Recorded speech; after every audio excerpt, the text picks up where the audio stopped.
So I want to begin again and talk about some of Thomas Paine's writings from the American Crisis. And so he begins crisis number 1. There are many times that try men's souls.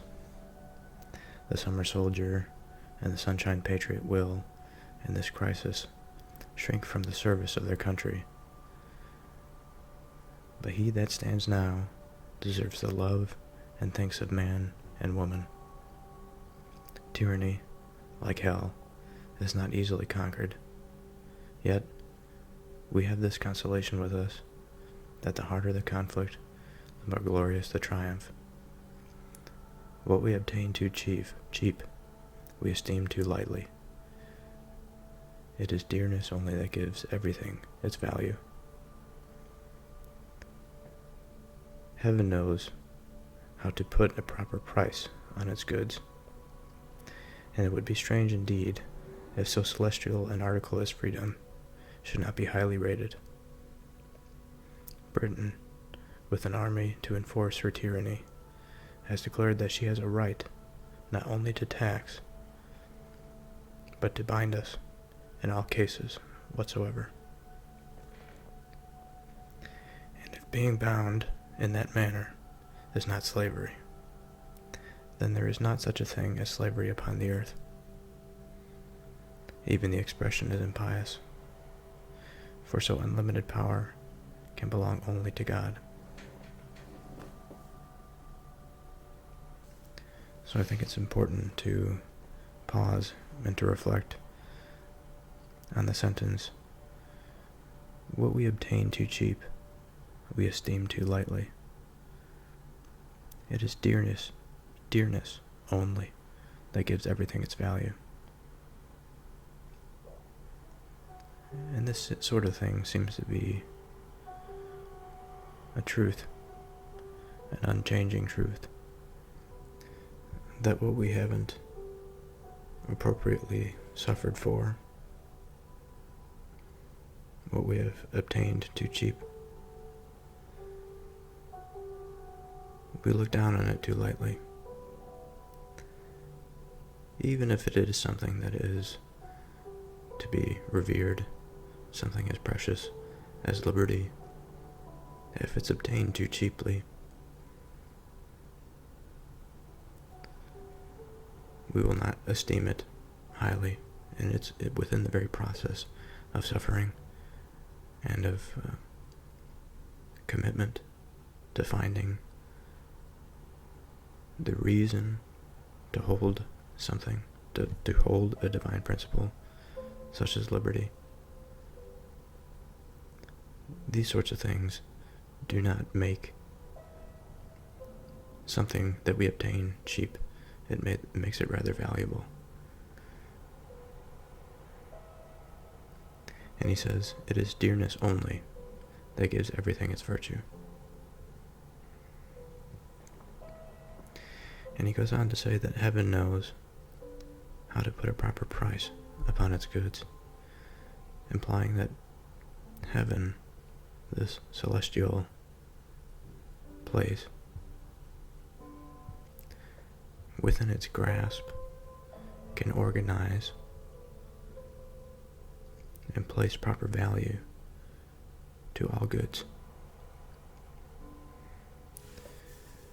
Whether the independence of the continent was declared too soon or delayed too long, I will not enter into as an argument. My own simple opinion is that had it been 8 months earlier, it would have been much better. We did not make a proper use of last winter, neither could we, while we were in a dependent state. However, the fault, if there is one, was all our own. We have none to blame but ourselves. But no great deal is lost yet. All that Howe has been doing for this past month is rather a ravage than a conquest, which the spirit of the Jerseys a year ago would have quickly repulsed. in which time and a little resolution will soon recover. So this Howe that is referred to here is William Howe. He was a British Army officer. He became the Commander-in-Chief of the British Land Forces in the American War for Independence. Thomas Paine continues, I have a little superstition in me, as any man living, but my secret opinion has ever been, and still is, that God Almighty will not give up a people to military destruction, or leave them unsupportedly to perish, who have so earnestly and so repeatedly sought to avoid the calamities of war, by every decent method which wisdom could invent. Neither have I so much of the infidel in me as to suppose that he who has relinquished the government of the world, and given us up to the care of devils. And as I do not, I cannot see on what grounds the King of Britain can look up to heaven for help against us. A common murderer, a highwayman, or a housebreaker has as good a pretense as he. So of course, the picture that's being painted here is that the Americans are in the middle of a war, and the rhetoric that we have talked about thus far in previous episodes and previous writings have all centered around this idea of America as a place fighting for its freedom, of its liberties, against the tyranny of the crown, of excessive taxation, of unjust legislation, of corrupt ministers, and of no representation in government. He continues, "'Tis surprising to see how rapidly a panic will sometimes run through a country. All nations and ages have been subject to them. Britain has trembled like an ague at the report of a French fleet of flat-bottomed boats, and in the 14th century, the whole English army, after ravaging the kingdom of France, was driven back like men petrified with fear, and this brave exploit was performed by a few broken forces collected and headed by a woman, Joan of Arc. Would that heaven might inspire some Jersey maid to spirit up her countrymen and save her fellow sufferers from ravaging and ravishment. Yet panics, in some cases, have their uses. They produce as much good as hurt. Their duration is always short. The mind soon grows through them and acquires a firmer habit than before. But their peculiar advantage is that they are touchstones of sincerity and hypocrisy, and breathe things and men to light, which might otherwise have lain forever undiscovered. In fact, they have the same effect on secret traders, which an imaginary apparition would have upon a private murderer. They sift out the hidden thoughts of man and hold them up in public to the world. Many a disguised Tory has lately shown his head, and shall penitently solemnize with curses the day on which Howe arrived upon the Delaware. So an interesting reflection of this understanding of the panic, this disturbing force, destabilizing force that can run through a nation. And he cites the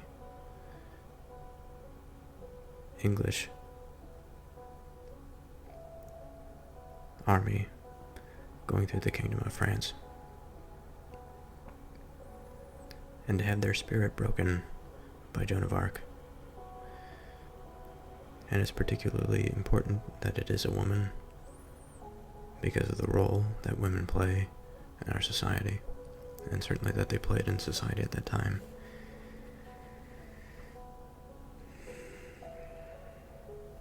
And so England at that time, in the 14th century, 15th century, had their spirit broken. They were tested. And he goes on to say, in the same light as Joan of Arc, what if we had some maiden from Jersey who had the spirit to raise the spirit of our country and to save her fellow sufferers from ravage and ravishment by England? And he says panics in some cases have their uses. Like many things in our experience of life, they exist as a coin has two sides, a heads and a tails. They produce as much good as hurt, he says. Their duration is always short. He says the mind soon grows through them. And so what I can imagine in my mind, if your mind is to grow through something that produces as much good as hurt, it means it brings it into a unity. It unites the two sides into one body.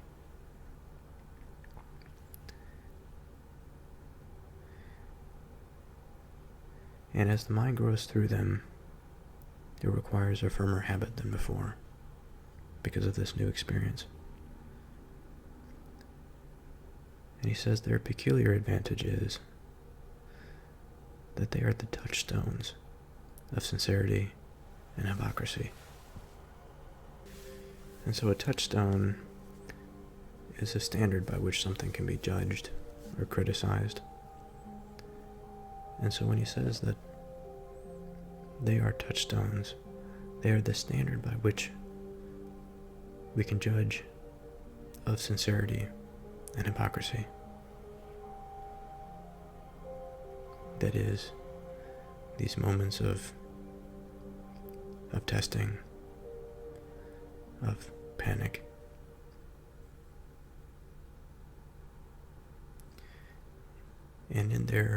And in our learning through them, the unification of our experience,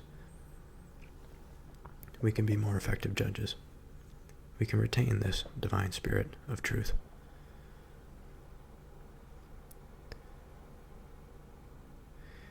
And he says it brings men to the light, which in my mind means the truth, what is right.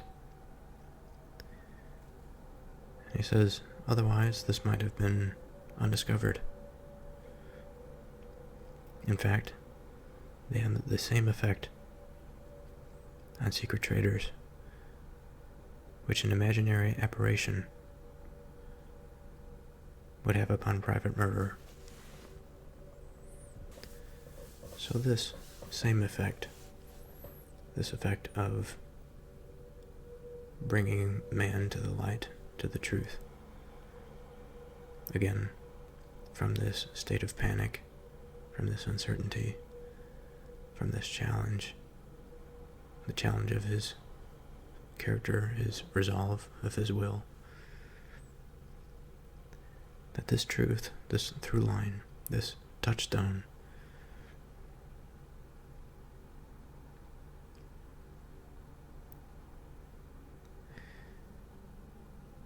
it has the same effect on secret traders,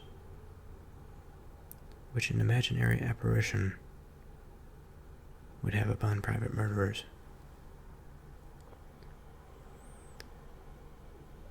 And from my understanding,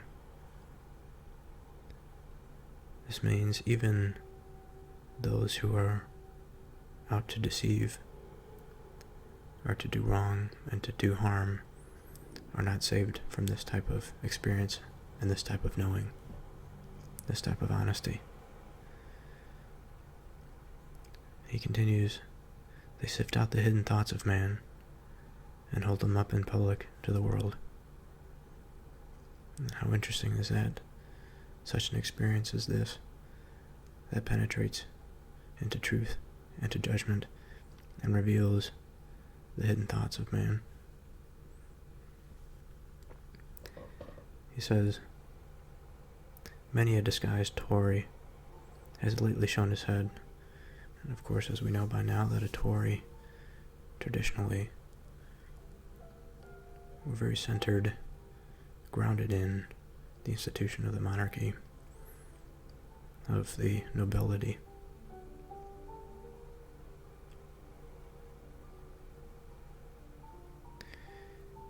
And he says, many a disguised Tory has lately shown his head, that shall penitently solemnize with curses the day on which Howe arrived upon the Delaware.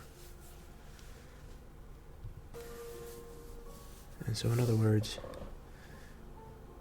when Howe arrived on the Delaware,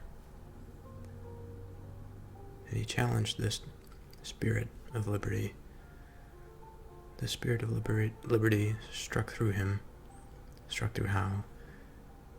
It struck through these disguised Tories, and it revealed the truth of the matter, the purity of that spirit of liberty. And so that it shall penitently solemnize with curses the day on which Howe arrived upon the Delaware.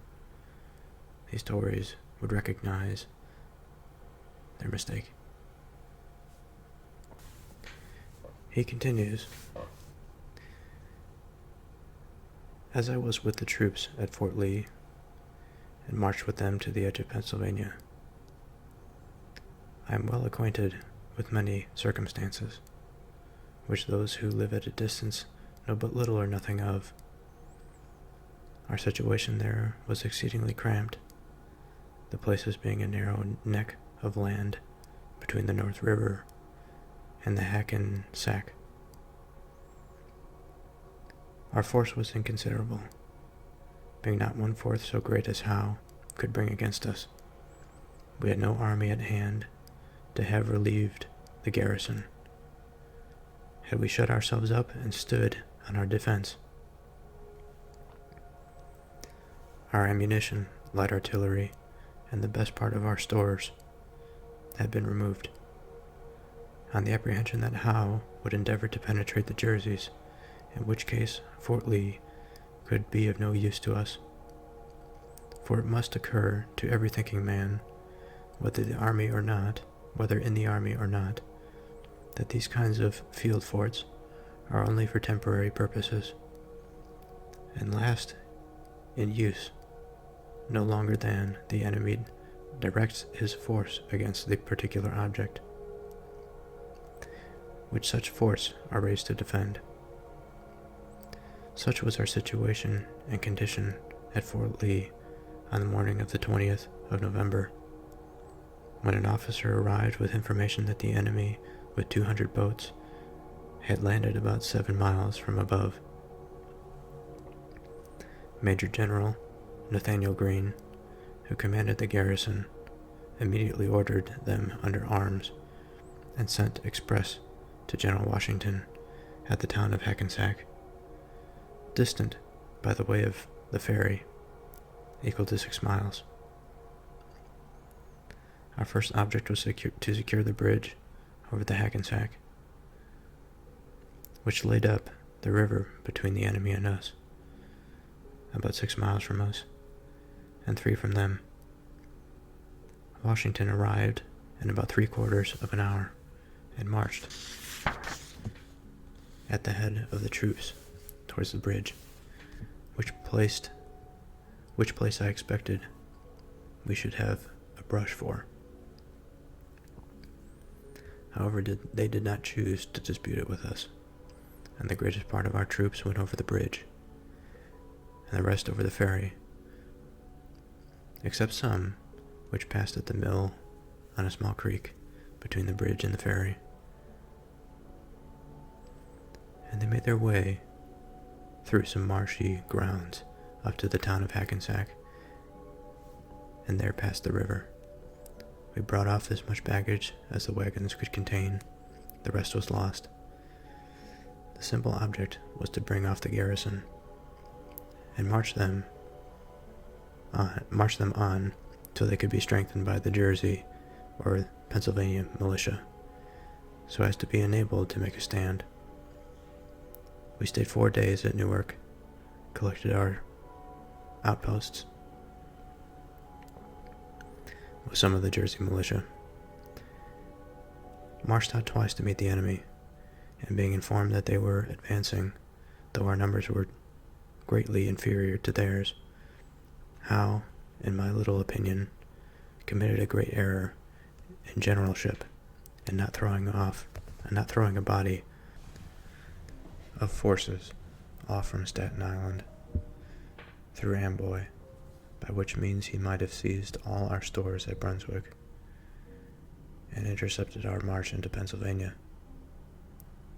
But if we believe the power of hell to be limited, we must likewise believe that their agents are under some providential control. So I'd like to pause here again, as I often do, to insert a bit of humanity into this obscure podcast in an obscure corner of the internet. I'm hoping that this doesn't get taken down due to the music that I'm playing in the background, but you never know.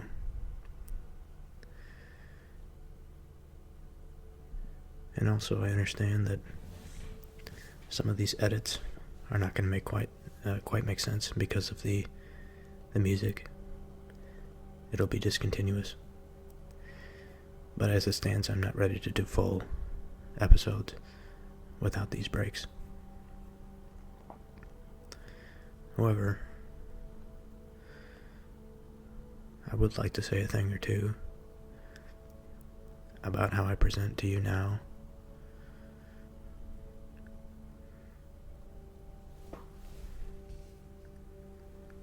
In this state of mind. You see, much of life, I feel, is enriched by a sense of connectedness, a sense of being, belonging, to be with something, to flow with something, to be in parallel with something. And of course this is vague, but many of us, I believe, intuitively understand that there is a way to be, to more fully experience the things in our life, whether it be the love that we feel for our spouse, or the love that we feel for a family member, or the enjoyment that we get from a particular difficult day's work. There is something that in all of us that understands this way of being, this connectedness. And in terms of the matter of how we gain this connectedness, that is my opinion, that often we have to go through suffering. Now, this suffering may not be what some consider to be suffering, but coming from a state of nothing, from a state of sleep to a state of alert and awakeness, it requires a degree of sacrifice. What you have to sacrifice is the feeling at the present for the potential of increased connectedness in the future. And so in the case of the recently awakened, we have this residual feeling of the sleepiness, this comfort, the security. And yet, if we maintain this state of being, this sleepiness, this half-consciousness, what would life be? There would be no exploration into what is greater. There would be no appreciation for the love of others. There would be this dull sensation, this fleeting grasp to consciousness, almost that of an animal, I'm sure. More intelligent animals that approach consciousness, self-awareness, and yet can't quite grasp it, as if one were to move into a state of alertness and awaken from a slumber. And in my experience with practices, various different practices, I have found this to be true. I found that regardless of your state of being, there's always somewhere else to go. There's always a sense of a greater degree of connectedness. But in order to achieve that state of mind and embody that way of being, it requires sacrifice. And exactly what that sacrifice is depends on the practice that you wish to participate in. And so when I consider what I'm doing here, sitting in this chair in front of this microphone with the book open in front of me, I consider this to be a practice that will increase my connectedness with reality, with my own conscious mind. It will bring me closer in alignment and into unity with those that I love, because of my mere acceptance and expansion into a greater degree of consciousness and understanding.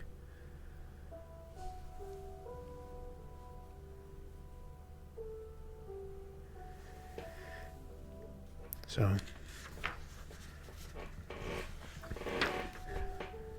we've read quite a substantial paragraph, and I'll have to admit that I have since gone to dinner with family members, and I can't remember what I had read. So, as I'm sure we have done at least on one occasion before, I'm going to return to this paragraph. I'm going to dissect it. And I'm going to try to move into this state of being, away from this slumber, away from this superficiality, into something greater, to escape the effects of the alcohol and of the full stomach and of the lightheartedness, and to fill my soul with sustenance, true nourishment for the conscious mind, for the human being.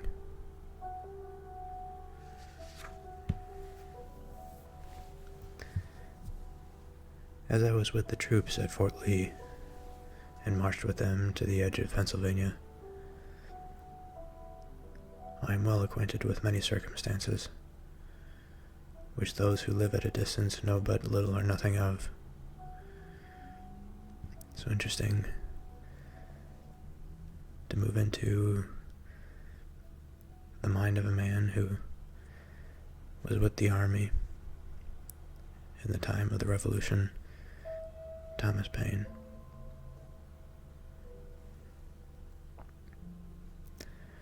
Our situation there was exceedingly cramped, the place being a narrow neck of land between the North River and Hackensack. Our force was inconsiderable, being not 1/4 or so great as of Howe. We had no army at hand to have relieved the garrison had we shut ourselves up and stood on our defense. Our ammunition, light artillery, and the best part of our stores had been removed, and the apprehension that Howe would endeavor to penetrate the Jerseys, in which case Fort Lee could be of no use to us.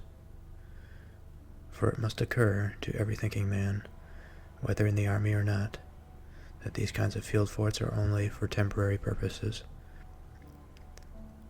and last in use no longer than the enemy directs his force against the particular object which such forts are raised to defend. Such was our situation and condition at Fort Lee in the morning of the 20th of November, when an officer arrived with information that the enemy with 200 boats had landed about 7 miles above. Major General Nathaniel Greene, who commanded the garrison, immediately ordered them under arms and sent express to General Washington at the town of Hackensack, distant by the way of the ferry, equal to 6 miles. Our first object was to secure the bridge over the Hackensack, which laid up the river between the enemy and us, about 6 miles from us, and 3 from them. General Washington arrived in about 3/4 of an hour, and marched at the head of the troops towards the bridge, which place I expected should have a brush for. However, they did not choose to dispute it with us, and the greatest part of our troops went over the bridge. The rest went over the ferry, except some which passed at a mill on a small creek between the bridge and the ferry, and made their way through some marshy grounds up to the ground of Hackensack, the town of Hackensack, and there past the river. We brought off as much baggage as the wagons could contain. The rest was lost. The simple object was to bring off the garrison and march them on till they could be strengthened by the Jersey or of Pennsylvania militia, so as to be enabled to make a stand. We stayed 4 days at Newark, collected our posts with some of the Jersey militia, and marched out to meet the enemy, on being informed that they were advancing, though our numbers were greatly inferior to theirs. Howe, in my little opinion, committed a great error in general.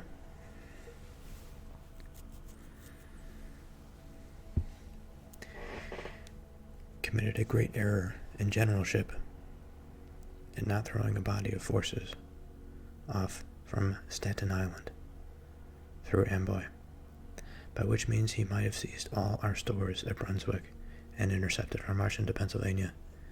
But if we believe the power of hell to be limited, we must likewise believe that their agents are under some providential control. And so we just got done talking in previous paragraphs about the nature of a unassuming force under solid leadership, routing an enemy that is seemingly ravaging their lands.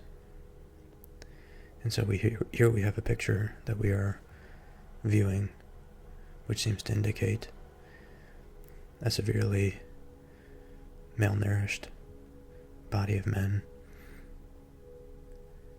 making it safely into a strategic position against a stronger force, desperately trying to keep the unity together and call for reinforcements. And he continues, I shall not now attempt to give all the particulars of our retreat to the Delaware. Suffice it for the present to say that both officers and men, though greatly harassed and fatigued, frequently without rest, covering, or provision, the inevitable consequences of a long retreat, bore it with manly and martial spirit. All their wishes centered in one, which was that the country would turn out, and help them to drive the enemy back. Voltaire has remarked that King William has never appeared to full advantage, but in difficulties and in actions. And in action. The same remark may be made on General Washington, for the character fits him. There is natural firmness in some minds which cannot be unlocked by trifles, but which, when unlocked, discovers a cabinet of fortitude, and I reckon it among those kinds of public blessings which we do not immediately see, that God has blessed him with uninterrupted health, and given him a mind that can even flourish upon care. So we've discussed leadership. Mr. Paine mentions Joan of Arc. And it is indeed under strong leadership that we see a rallying of a body. It could be a body of men. In this case, we speak of George Washington's character. He seems to improve under the more dismal of circumstances, which is, of course, what we would want in a leader. Not one that would give into feelings of despair or of hopelessness, but rather of one that will see the challenge that is before them, perhaps as a bit of divine grace, and they will give thanks for the opportunity to accept the responsibility that they're given, or the task at hand, especially if it's a virtuous one.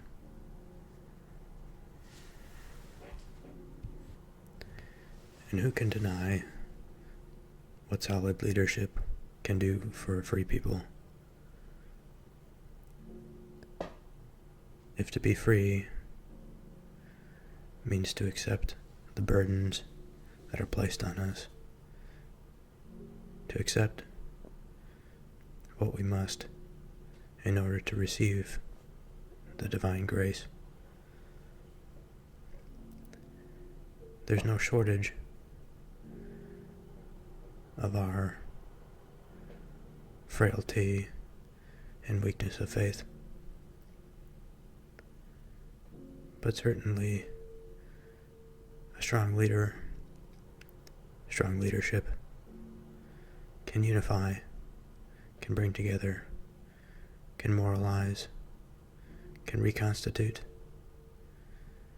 a body, a people, a culture even.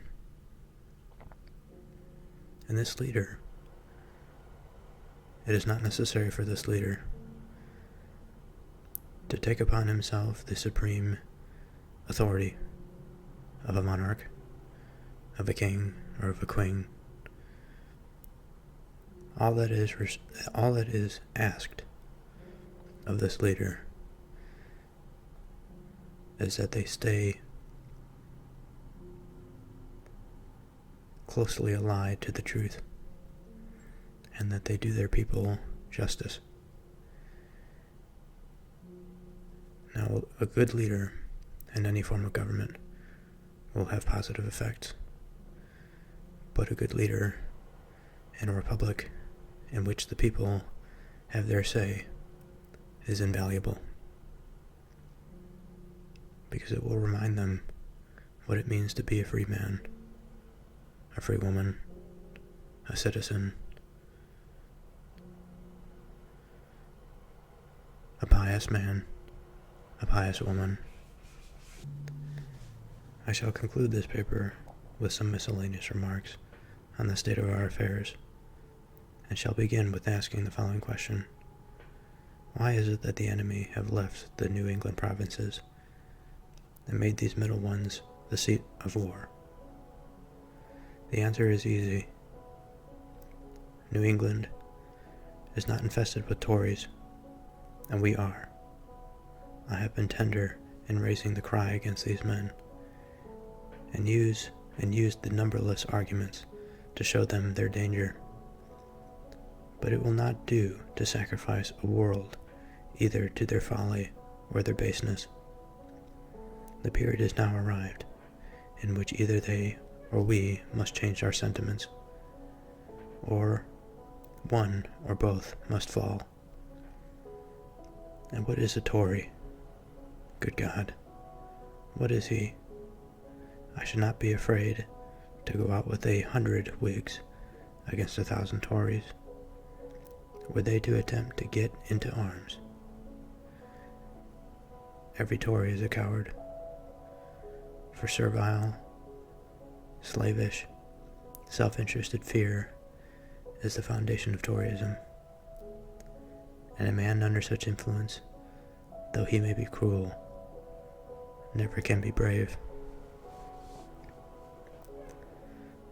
So what can we say of what Mr. Paine is saying here about the English strategy in the war? So his question, why is it that the enemy have left New England provinces? And he says, because New England is not infested with Tories. In other words, not infested with supporters of the crown. There's greater resistance in New England than wherever he is at this moment in time when he is writing this. That is Mr. Paine.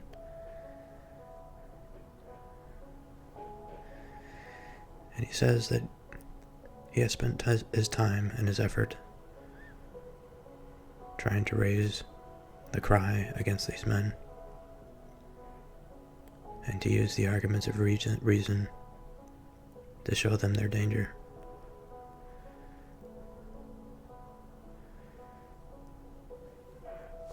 But he says it's not worth it to sacrifice our liberty, to sacrifice the world as they saw it, of the rightful place of the seat of power back into the hands of God, so that a free people can accept it by their own will.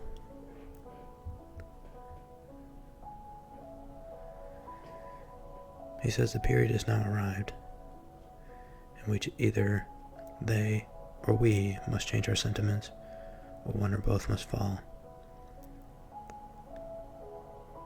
And then, of course, Mr. Paine, who is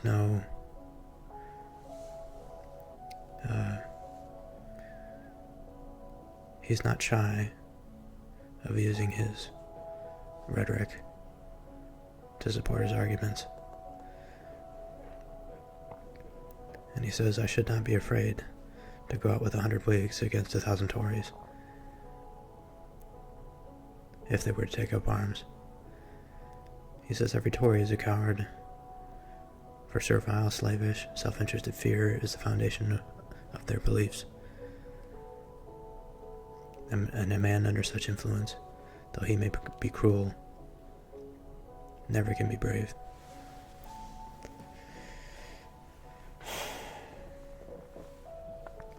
And he says, but before the line of irrecoverable separation be drawn between us, let us reason the matter together. Your conduct is an invitation to the enemy. Yet not one in 1,000 of you has heart enough to join him. Howe is as much deceived by you as the American cause is injured by you. He expects you will all take up arms and flock to his standard. With muskets on your shoulders, your opinions are of no use to him, unless you support him personally, for 'tis soldiers and not Tories that he wants. So you have the perennial fence-sitters, as it were, in the heart of the Tories. No doubt they have a certain proclivity towards the crown. But Mr. Paine here says, your conduct is an invitation to the enemy, yet not one in 1,000 of you has heart enough to join him, which I think is interesting.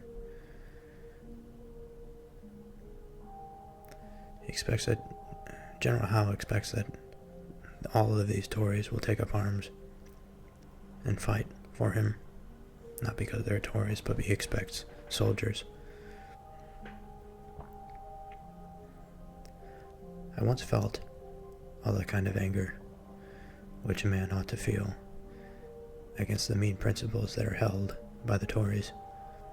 A noted one, who kept a tavern at Amboy, was standing at his door with as pretty a child in his hand, about 8 or 9 years old, as I ever saw, and after speaking his mind as freely as he thought was prudent, finished with this unfatherly expression, quote, "Well, give me peace in my day," end quote. Not a man lives on the continent but fully believes that a separation must some time or other fully take place, and a generous parent should have said, quote, "If there must be trouble, let it be in my day, that my child may have peace," end quote. And this single reflection, well applied, is sufficient to awaken every man to duty. Not a place upon earth might be so happy as America. Her situation is remote from all the wrangling of the world, and she has nothing to do but to trade with them. A man can distinguish himself between temper and principle, and I am as confident as I am that God governs the world, that America will never be happy till she gets clear of foreign domination. Wars, without ceasing, will break out till that period arrives, and the continent must, in the end, be conqueror.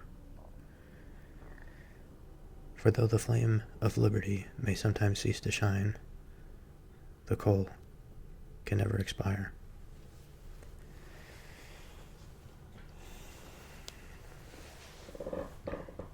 And so I want to return to a statement that he said earlier in this paragraph. He says, "A man can distinguish himself between temper and principle, and I am as confident as I am that God governs the world, that America will never be happy till she gets clear of foreign domination." And so what particularly interests me here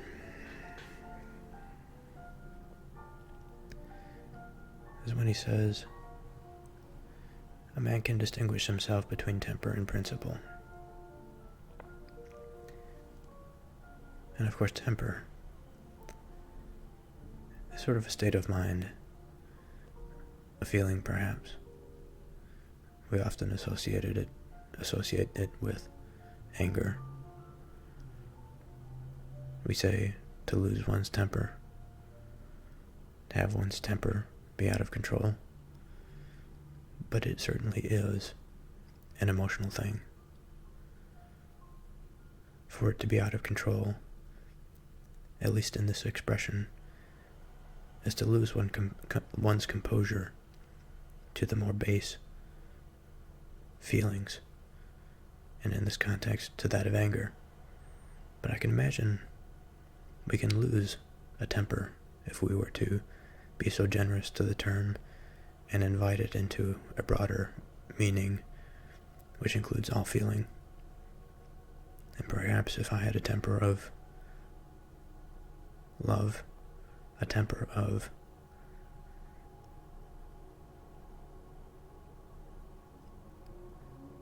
wanting to be connected with another being, I could find myself slip into the base desires, into the sexual desires. And in that sense, I suppose I could say that I have lost my temper as well. But in this case, temper as something that is a feeling, in principle, that is something of foundation upon which a temper may rest. For without principle, where do our tempers receive their fuel, receive their passion, receive their life? Principle, again, the seed through which the tree of our being flows from, under the canopy for which our posterity sits and views the world.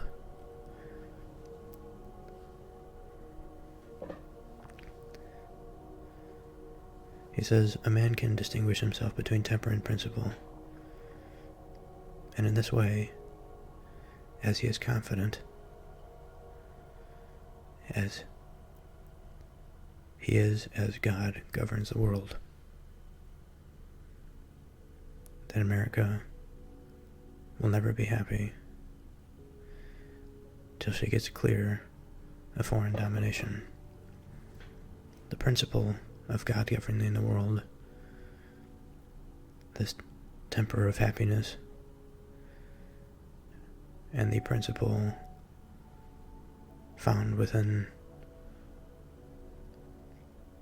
the monarchy and the institution of hereditary succession that now dominates their shores, their locale, this foreign dominion.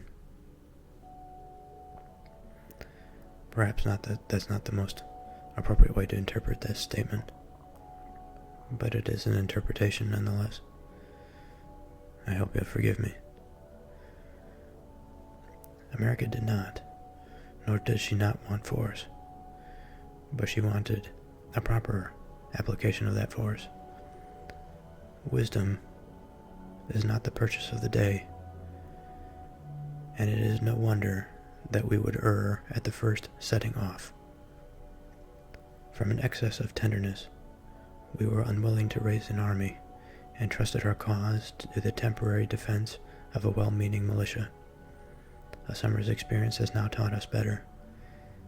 Yet with those troops, while they were collected, we were able to set bounds to the progress of the enemy, and, thank God, they are again assembling. I always considered militia as the best troops in the world for a sudden exertion, but they will not do for a long campaign. Howe, it is probable, General Howe, I should say, it is probable, will make an attempt on the city. Should he fail on this side of the Delaware, he is ruined. If he succeeds, our cause is not ruined. He stakes all on his side against a part on ours.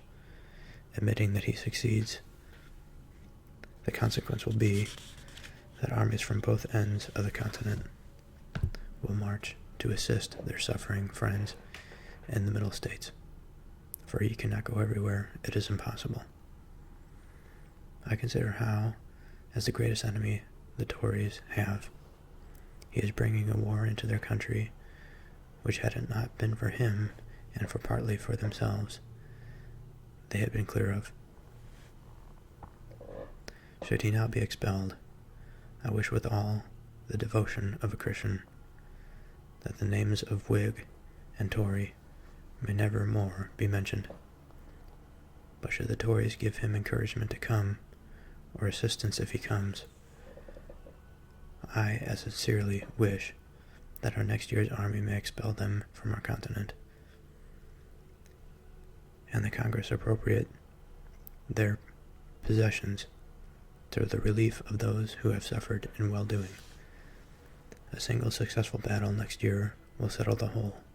America could carry on a 2-year war by the confiscation of the property of disaffected persons,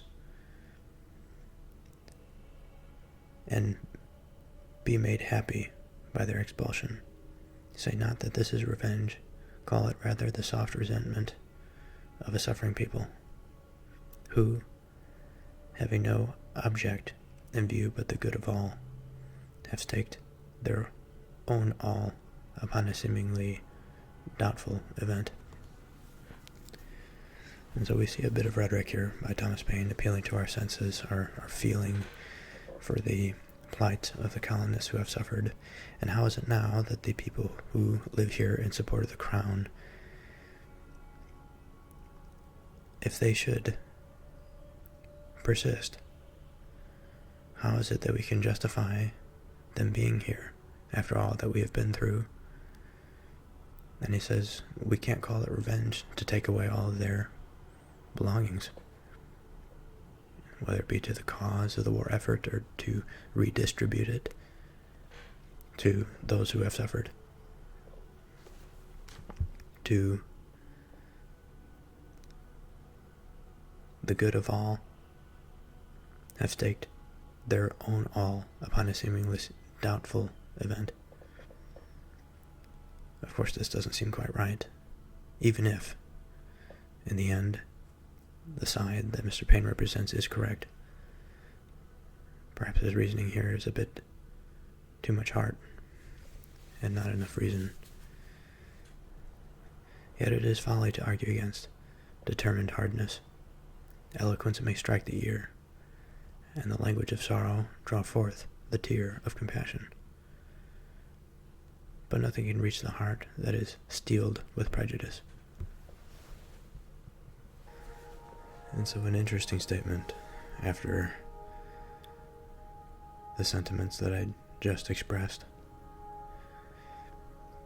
as this can equally apply to his own comments about the Tories as it can apply to the Tories themselves. He says, yet it is folly. It is something that's sort of against reason. It's the emotional argument. It is folly to argue against determined hardness. Eloquence may strike the ear, and the language of sorrow draw forth the tear of compassion. And this is the key thing here. But nothing can reach the heart that is steeled with prejudice. And so again, a double-edged sword. This is something that applies to all of us, not just to Thomas Paine in his day, not just against the Tories or of his own opinions against them.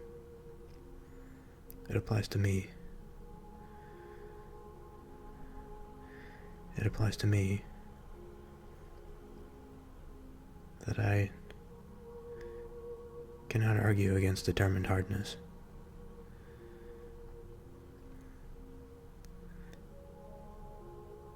Whatever I may be burdened by, my eloquence may strike the ear, and the language of sorrow may draw forth the tear of compassion. But nothing can reach the heart that is steeled with prejudice.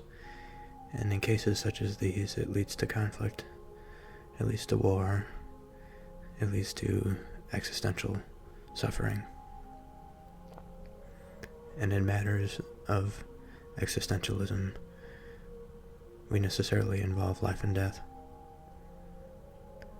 of suicide, or of the soldiery to war.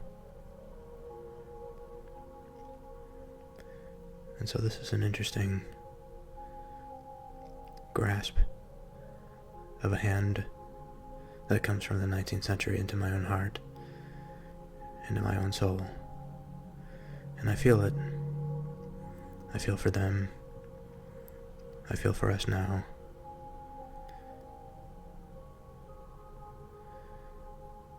And you see that this continues. This struggle continues. This nothingness. Nothing reaching the heart that is steeled with prejudice. Prejudice itself remains. Just as liberty itself remains. Just as in every coin we have tails and we have heads.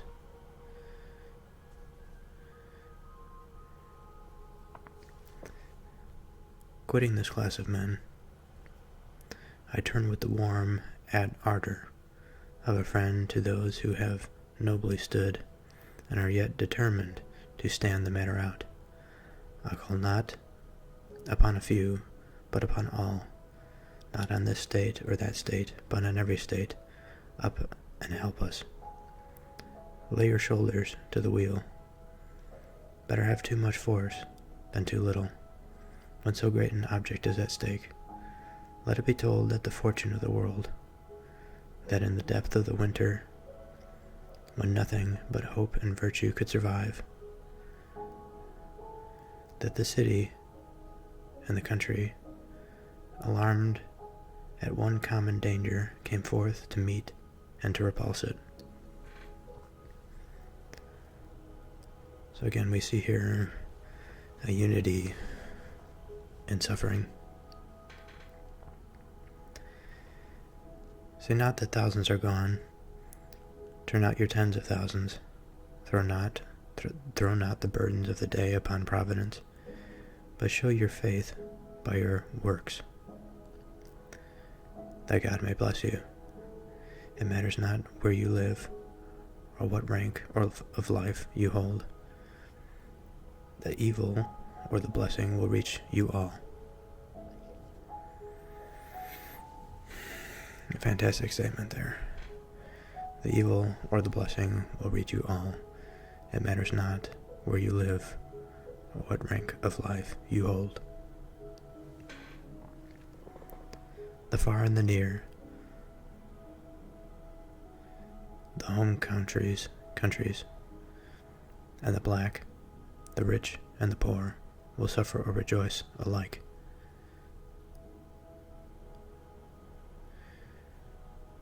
The heart that feels not now is dead. The blood of his children will curse his cowardice, who shrink back at a time when a little might have saved the whole, and made them happy.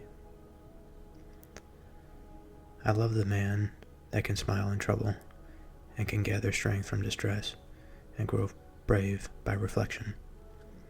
'Tis the business of little minds to shrink, but he whose heart is firm, and whose conscience approves his conduct, will pursue his principles unto death.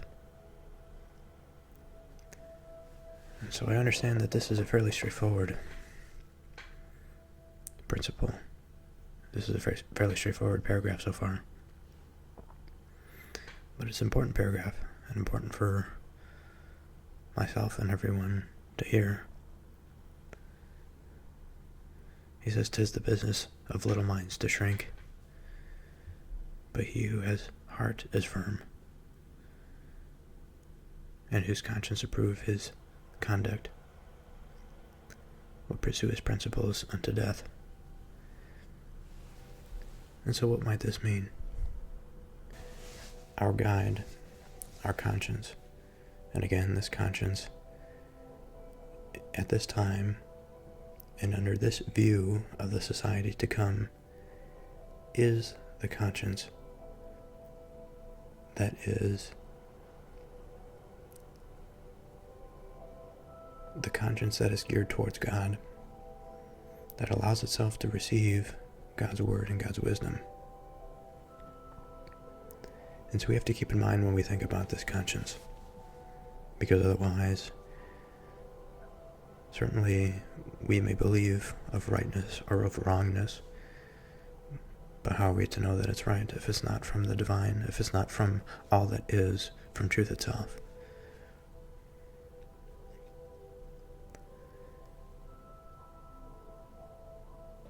pursue his principles unto death.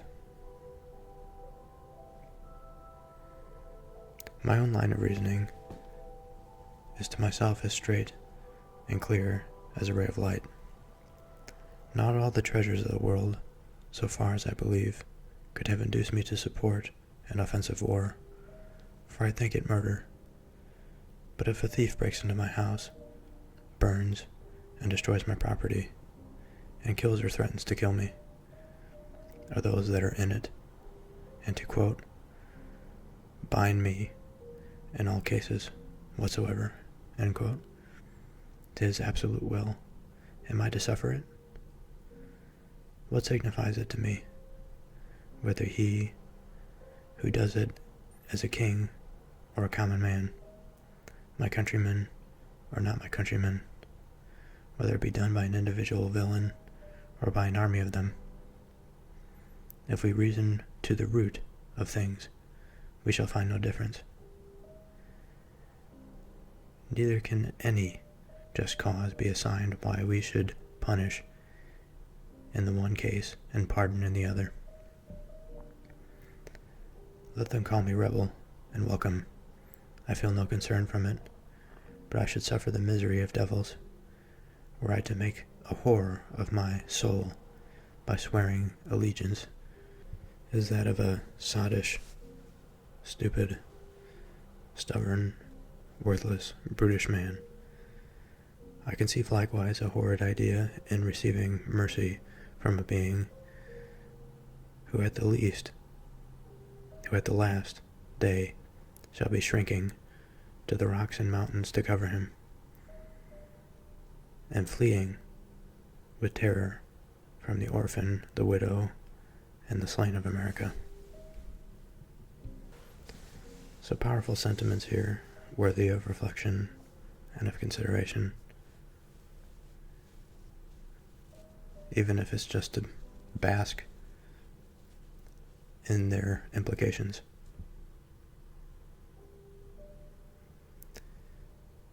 And he says,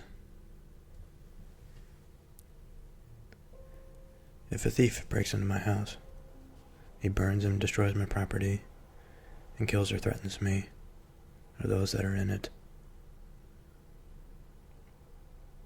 to bind me in all cases whatsoever to his absolute will. Am I going to put up with this? And the obvious answer is no. What signifies it to me, whether he who does it is a king or the common man? So an interesting distinction here.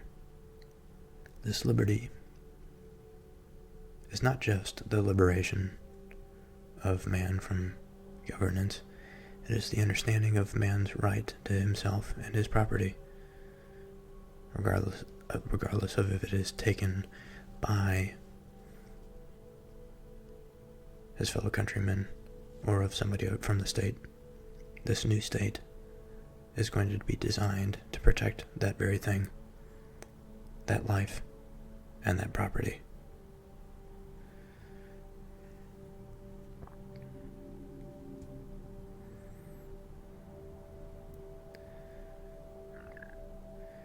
If we reason to the root of things, we shall find no difference.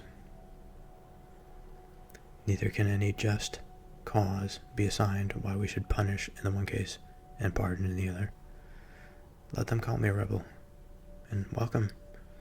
I don't feel any concern from it. But should I suffer the misery of devils,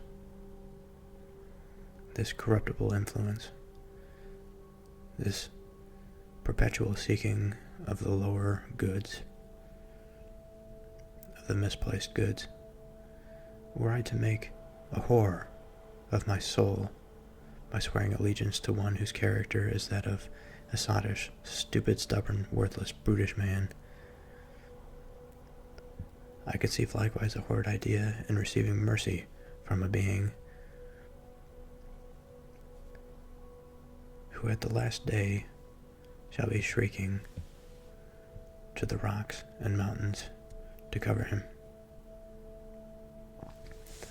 So in other words, in his mind here, it is determined. I do not want mercy from these people, because it is evident that one day they will be fleeing from the orphan, the widow, and the slain of America. There are cases which cannot be overdone by language, and this is one. There are persons, too, who see not the full extent of the evil which threatens them. They solace themselves with hopes that the enemy, if he succeed, will be merciful. It is the madness of folly to expect the mercy from those who have refused to do justice.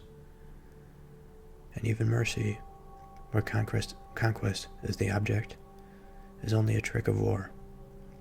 The cunning of the fox is as murderous as the violence of the wolf. And we ought to guard equally against both. General Howe's first object is, partly by threats and partly by promises, to terrify or seduce the people to deliver up their arms and receive mercy. The ministry recommended the same plan to Gage, and this is what the Tories call making their peace. Quote, "A peace which passeth all understanding." End quote. Indeed, a peace which would be the immediate forerunner of a worse ruin than any we have yet thought of. You men of Pennsylvania, do reason upon these things. Were the back countries to give up their arms, they would fall an easy prey to the Indians, who are all armed. This perhaps is what some Tories would not be sorry for. Were the home counties to deliver up their arms, they would be exposed to the resentment of the back counties, who would then have it in their power to chastise their defection at pleasure. So to pause here for a moment and to reflect, this picture indicates to us that if the colonists, the Americans that are at the fringes of their society, that are pushed up against the Indian nations, if they were to surrender their arms, they would more or less forfeit their security, their lives, to the Indian hordes or the Indian savagery, who are also armed with modern weapons, with muskets and the like.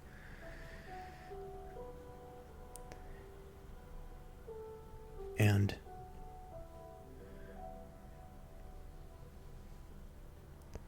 if the home counties were to deliver up their arms, they would be exposed to the resentment of the back counties. And they would have every perfect reason to do so. To continue, and were any one state to give up its arms, that state must be garrisoned by all of General Howe's armies, of Britons and Hessians, to preserve it from the anger of the rest. Mutual fear is the principal link in the chain of mutual love, and woe be to that state that breaks the compact. General Howe is mercifully inviting you to barbarous destruction, and men must be either rogues or fools that will not see it. I dwell upon the vapors of imagination.